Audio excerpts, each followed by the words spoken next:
Assalamualaikum warahmatullahi wabarakatuh. Apa khabar murid-murid yang cikgu kasih sekalian?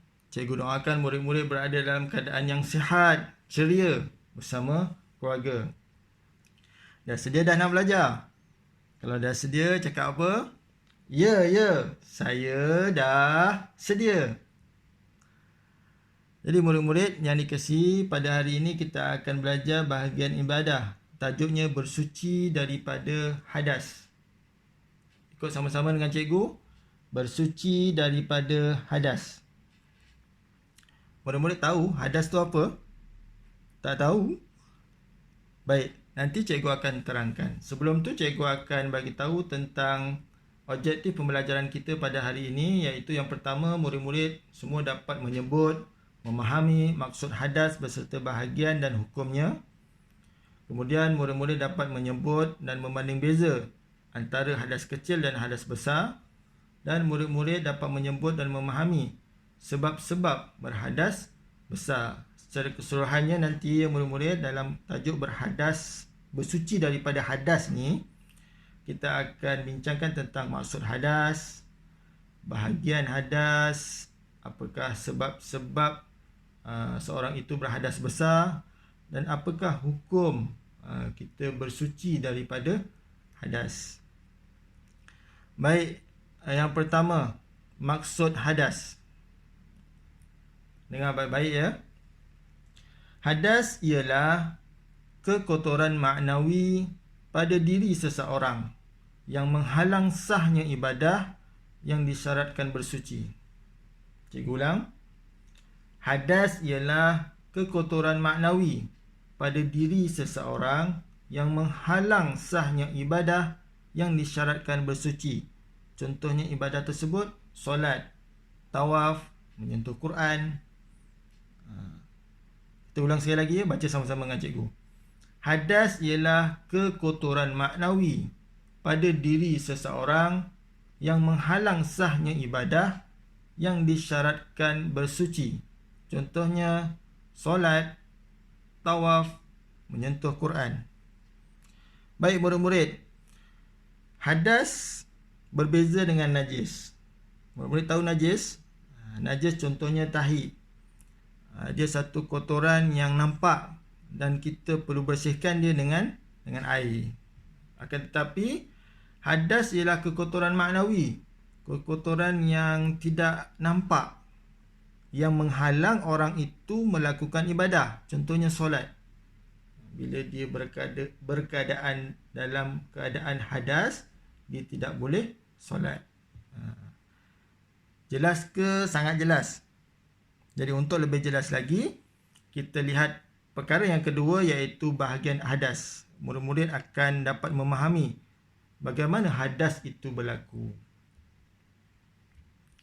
Baik, hadas terbahagi kepada dua, iaitu yang pertama hadas kecil, yang kedua hadas besar. Hadas ada berapa bahagian? Betul, dua bahagian. Yang pertama hadas kecil, yang kedua hadas besar. Baik, bila berlaku hadas kecil ni? Hadas kecil berlaku apabila seorang itu telah buang air besar, buang air kecil atau kentut. Jadi macam mana nak sucikan hadas ni? Cara nak suci adalah dengan berwudu. Jadi apabila orang tu dah buang air besar, dia tak boleh solat kerana dia berada dalam keadaan hadas dan tak suci. Macam mana nak sucikan? Dia kena berwudu, barulah dia boleh solat. Baik, cikgu bagi situasi.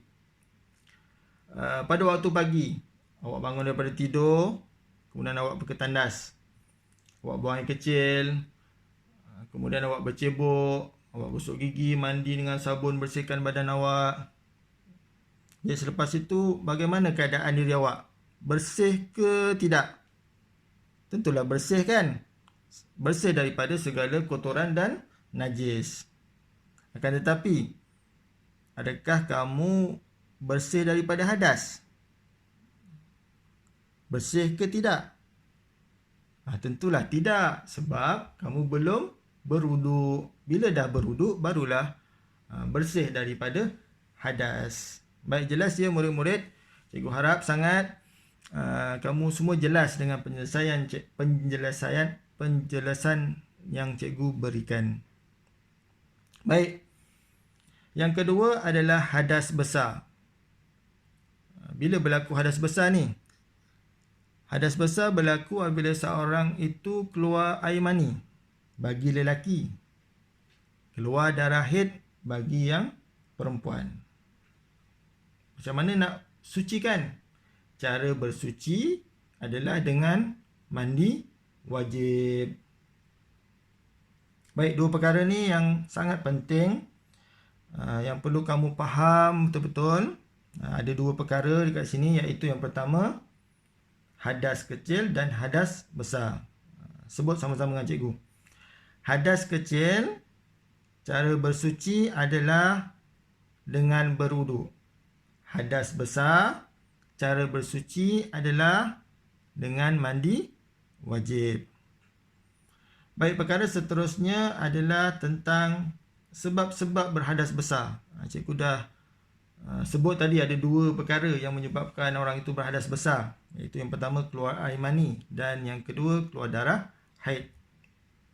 Jadi ada beberapa lagi perkara yang menyebabkan seorang itu berhadas besar. Baik, kita sebut yang pertama, sebut sama-sama. Yang pertama, keluar mani. Yang kedua, keluar darah haid. Yang ketiga,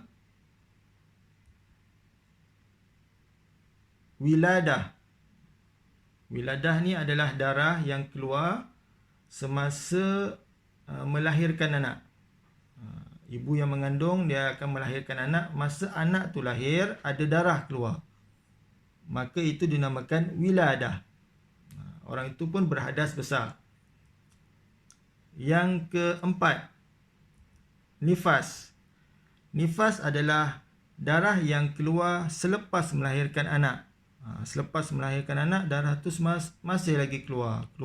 Itu namanya adalah darah nifas. Yang kelima, mati. Mati wajib dimandikan. Dan yang keenam, bersetubuh antara suami dan isteri. Bila mereka melakukan bersetubuh, maka mereka berada dalam keadaan berhadas besar. Dan macam mana nak sucikan? Iaitu dengan cara mandi wajib. Baik, jelas ya murid-murid? Jadi apa hukum bersuci daripada hadas ni? Sama ada hadas kecil dengan hadas besar. Apa hukumnya?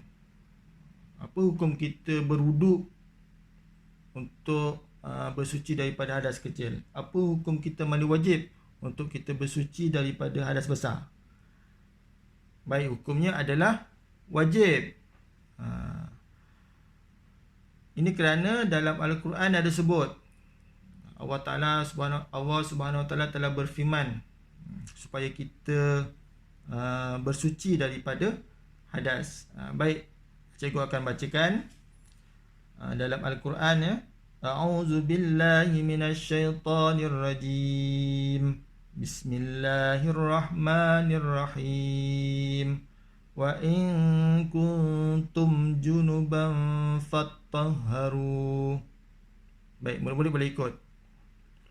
Wa in kuntum junuban fattahharu. Apa maksudnya? Maksudnya, jika kamu berjunub, maka bersucilah. Allah Ta'ala suruh kita bersucilah. Ayat ini ada dalam surah Al-Ma'idah ayat yang ke-6, surah yang ke-5. Surah Al-Ma'idah merupakan surah yang ke-5 daripada 114 surah. Baik murid-murid, itu saja untuk hari ini. Cikgu harap murid-murid jelas dan faham apa yang kita telah bincangkan pada hari ini. Ini adalah suatu perkara yang sangat penting dalam diri kita semua, iaitu bersuci daripada hadas.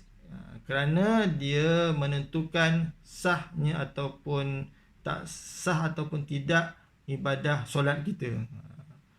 Kalau kita tak berwuduk, maka kita tak boleh solat. Dan juga kalau kita tak mandi wajib, kita tak bolehlah solat. Kita kena bersuci dahulu bila kita dalam keadaan berhadas. Baik, sebagai latihan pengukuhan ni murid-murid, cikgu harap murid-murid dapat buat latihan dalam buku aktiviti muka surat 79 hingga 81. Okey, itu saja.